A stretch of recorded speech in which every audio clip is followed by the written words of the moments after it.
Welcome to the Butterfly Effect. I'm Chris Horner, and this is stage 1 of the Dauphiné. It's Sunday 2.0. Now, just finished doing... I knew that was going to happen. I totally knew that. Two butterflies. One more time. Welcome to the Butterfly Effect. I'm Chris Horner, and this is Dauphiné Stage 1. Now, it's 2.0 Sunday because I just finished doing the Giro, and now it's the Dauphiné. They're overlapping this year. This year at the Dauphiné, it's extremely important how the riders' form is going to be. Years past, the press all the time talk about how important the Dauphiné is for the Tour de France. In my personal opinion, I didn't ever think it was that important. Many times I had already taken a break before Dauphiné starts. I was probably about 2 weeks into some good training. I'd show up at the Dauphiné, do this week of training. After that, leave Dauphiné, and you still had 2 good weeks left of training before the Tour de France. You could rest after the Dauphiné, you could do 2 solid weeks of training, and then you could get a few days rest before the Tour starts to be on top form. This year, it's all different. Now, COVID changed everything, and they pushed the Olympics 1 year later. Now the Olympics have pushed the Tour de France 1 week earlier, and Dauphiné is overlapping, of course, with the Giro and finishing only with a week's worth of training before the Tour de France. 3.5 weeks from this date till the Tour de France starts, but by the time the riders take a few days rest after the Dauphiné and then do a few days training, they got about a week's worth of training and then a few days rest before the Tour de France starts. In my opinion, this Dauphiné is going to be one of the most crucial Dauphinés in the last decade in terms of preparing yourself properly to arrive at the Tour de France fresh, motivated, and 100% on form. So it's important to watch the Dauphiné this year because Geraint Thomas, Ineos Grenadiers, is their leader for the Tour de France, and he's here at the Dauphiné. Richie Porte's along with him. Tao Gegenhardt, last year's Giro d'Italia winner, is here with Grenadiers. And so they have a huge strength of force here on that particular team because they got the budget. Now, not many teams can do this. Not many teams can win the Giro, come to the Dauphiné, and plan on winning the Dauphiné, and then go to the Tour de France and keep the wins coming. There are no Slovenians here. Pogacar's not here. Primož Roglič is staying at home until the Tour de France starts, so he's not here either. Whenever the 2 Slovenians have been absent, Ineos have absolutely dominated the scene. I expect to see the same thing here. Jumbo-Visma still have some power. Sepp Kuss, the Americans here, Steven Kruijswijk, who is considered one of their big players with Jumbo-Visma, although he hasn't won much during his career, but they still pay him well, and he's here. So I'm sure Jumbo-Visma expect to see some kind of solid results from their 2 big players at this year's Dauphiné. Should be an exciting race. That's why I wanted to cover it. Another reason, Chris Froome has shown up, and like I said, we're getting to the Tour de France. Chris Froome just got done publishing about how his training went up at altitude. He says he's dropped kilos and he's at race weight now. And he says the form is coming. Now let's get into the stage and we'll decide if the form is coming or not for Chris Froome. When I turn the TV on, I'm watching from 50K to go. It's not like at the Giro where I had from 0 kilometers to the finish to watch. I'm watching on NBC Sports Gold and we got 50K from the finish line when we're coming on. Got 3 leaders up there. Brent Van Moor from Lotto, Cyril Gauthier, and Patrick Gomper.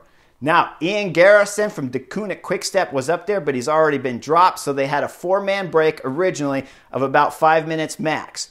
Down to 3 now, and they're at about 3 minutes gap on the front-led peloton of UAE Team Emirates and Bahrain Victorious. The course, 181 kilometers long, about 110 miles. It's going to be a bit hard, but not crazy hard. 2 good climbs on a circuit. So they do a big lap, and then they'll come on to 3 laps on the circuit with 2 climbs on there. Really, in my book, I look at it as basically 1 climb because they're paired up right to each other without much of a descent. 3.1 kilometers long the first one at 7%, just under, and 1.5 kilometers at just over 5%. But as I said, they're really close to each other, so I consider it one good climb there. They'll start about 16 kilometers from the finish, and those climbs will top out with about 12K to go. So keep that in mind because the action starts really getting interesting at 12K to go. Now, let's go back to 50K. Bahrain victorious. UAE Team Emirates are on the front. They're doing some damage. You look at the back of the field there, it's definitely strung out, so you know they're going pretty good pace, but they're not really taking big chunks out of the break. We start getting under 20K to go, and that's when you see Ineos Grenadiers on the front, and they are riding to protect their GC guys, G. Thomas, Richie Porte, and Theo Gegenhardt. Dylan Van Barle's doing a great job, but he's not interested in catching the breakaway. That's not his MO. Really, Ineos just want to keep the gap at a safe distance so later they can take the race lead on the mountain stages. Today, they want their leaders protected out of the wind and in a safe position so they don't get caught up in crashes. When we hit the start of the last circuit there and we're going up the 2 climbs there at the finish, with the penultimate climb, we'll see Brent Van Moor do an amazing attack, and he's gapping off Gautier right away, and we'll see Gautier pop. He'll get caught by the field. Gamper, the Bora rider, gets dropped almost as quickly as Gautier. Van Moor is just going hard. He's climbing good, and the damage is being done back there in the field. We'll see Brandon McNulty get popped. Now, I saw Brandon McNulty chase back on, so I don't know if he had a mechanical, caught on, and then got popped for the second time. I don't know if he has good legs or maybe he had a mechanical. I do know none of his UAE Team Emirates seemed to have waited for him when he was coming back on the first time, and now when he's getting dropped on this climb, they're not waiting for him either. Up there at front, it's just Ineos Grenadiers setting some tempo. There's some attacks going up there from FDJ. DSM rider Gall up there's throwing in a great attack, and the American Sean Bennett from Quebec Assos threw in another attack up there. Those won't stay, and they'll get brought back either right away or just over the top of the last climb. Van Moor is just throwing in on the descent. He's taking all risks, scrubbing each side of the road to gain his maximum time through the corner, head down every time. He's going fast in the tuck position down the descent and just driving it up all of the little risers to the finish. Now, over the 12 kilometer, he has some spots to rest, and this is really how this move works. I was watching on television, and you can see there's not much wind, so either he has a slight tailwind or no wind at all, so there's nothing up there slowing him down. Behind the sprinter teams, there's not very many good sprinters here at this Dauphiné, and some of them have already been dropped. UAE Team Emirates, Christophe already went out the back. Now really the only top sprinter back there, Sonny Cabrelli, he's still in there with Bahrain victorious, but they're nowhere near the front, so it's just Ineos there that's setting a smooth tempo. This is allowing Van Moor to really continue to stay motivated and on the pedals and driving it. But make no mistake, Van Moor is going fast. With 3 kilometers to go, there's a little bit of rise in the road, and you'll see in the picture, he's doing 52K an hour. We're talking about 30, 31 miles an hour up a slight little rise. So you know he's motivated. It's a perfect scenario for one rider to just blaze down through these corners, get a little bit of rest on the descent part, and then just power up all the climbs. And Van Moor, he's only 23 years old. He hasn't won a pro race yet in his career, but he has power. He is a big boy, and he's using every bit of it to go up all these little risers. Under 1K to go. It's the first time when his head's not just down between his legs, pedaling as hard as he can. He looks over to the left of the camera, gives us all a little smile, and brings it all the way into the line with a great celebration and a great win on stage 1 of the Dauphiné for the young 23-year-old lotto rider, his first pro victory.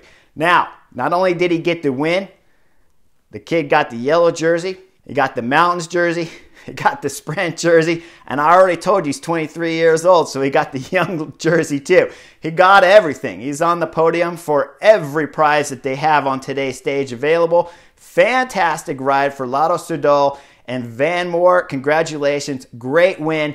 Now I want to go back because I want to point something out. Chris Froome, the group's down to probably about 80 guys, and he's all the way at the back. He's probably 5-10 guys from the last rider back there. It's single file back there, and you know that is the first sign that you know Chris Froome's form is not that great. When you win as many Tour de France's as he has, Giro d'Italia, Tour of Spain, When you got that on your resume and you're swinging on the back of a group of 80, you know the form is not there. Big question mark whether or not if Chris is going to be able to come up with the kind of form that he needs to show up at the Tour de France. He's got 7-8 more days of racing here, and then he's got another week of good training, and then the Tour de France starts, so there's no more faking it once you get to there. In my mind, I don't see it happening. That is a short window of opportunity here at the Dauphiné to perform well here. He's going to be suffering here to get through these races, which means he's going to need more recovery after the Dauphiné, which is going to even shorten his training window before the Tour de France starts. This Dauphiné, as I said at the beginning of the video, is massively important than any other ones that we've had in the past, with this short window of opportunity to continue to keep building your form for the Tour de France. We get to see here Ineos Grenadiers, can they pull it together and win like they did at Giro d'Italia? They won't have much time. You know the boys from the Giro, they're not going to have legs where you can have those guys like Egan Bernal showing up at the Tour de France. He's going to need to be recovered. Their Tour de France victory really is decided here at the Dauphiné on how their 3 leaders come out of this week's of racing. Hope you guys like my take on the Dauphiné, Stage 1, Butterfly Effect, and I'll see you guys real soon. There's a lot of racing to come.